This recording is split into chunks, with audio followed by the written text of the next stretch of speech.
सरकारचा हस्तक्षेप, कप सिरपच्या प्रकरणात अखेर मोठी कारवाई। सिरप बाबत मोठा खुलासा झालाय।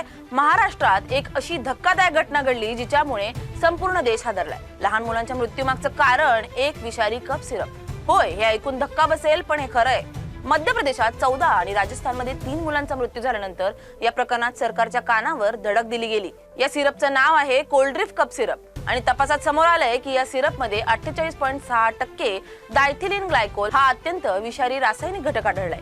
वैज्ञानिकांच्या मते त्याचं प्रमाण 0.1% पेक्षाही जास्त नसावं, पण इथं ते जवळपास 50% आहे।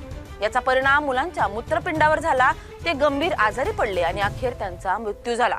या घटनेनंतर मध्य प्रदेश आणि राजस्थानमध्ये खळबळ उडाली। मध्य प्रदेशात एका डॉक्टरलाही अटक करण्यात आली आणि उत्पादक कंपनी विरुद्ध गुन्हा दाखल झाला। या परिस्थितीकडे पाहून आता महाराष्ट्र सरकारही जागा झालंय। राज्याच्या अन्न आणि औषध प्रशासन विभागाने तातडीची पावलं उचललीत। आता नागरिकांना टोल फ्री नंबर दिला गेला। मेडिकल स्टोअर मध्ये जर Coldrif cough syrup batch number SR13 दिसला तर ताबडतोब त्या क्रमांकावर फोन करून माहिती द्यायची आहे। या सिरपचं उत्पादन कांचीपुरम येथील एका युनिटमध्ये केलं गेलं होतं। तिथे तपासणी दरम्यान हे विषारी प्रमाण समोर आलं।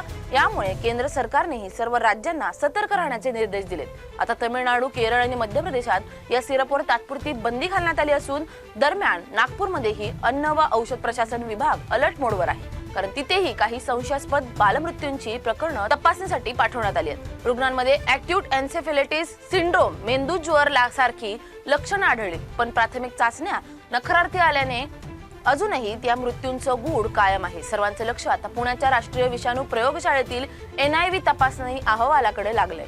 तो अहवाल येताच या गुढाला उत्तर मिळेल का हे पाहणं महत्त्वाचं ठरणार आहे।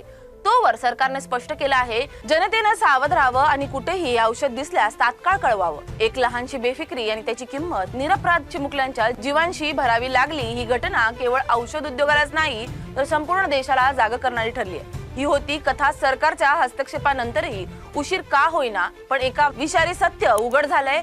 कप सिरपच्या या प्रकरणाने प्रश्न उभा केलाय की आपली औषध व्यवस्था खरंच सुरक्षित आहे का।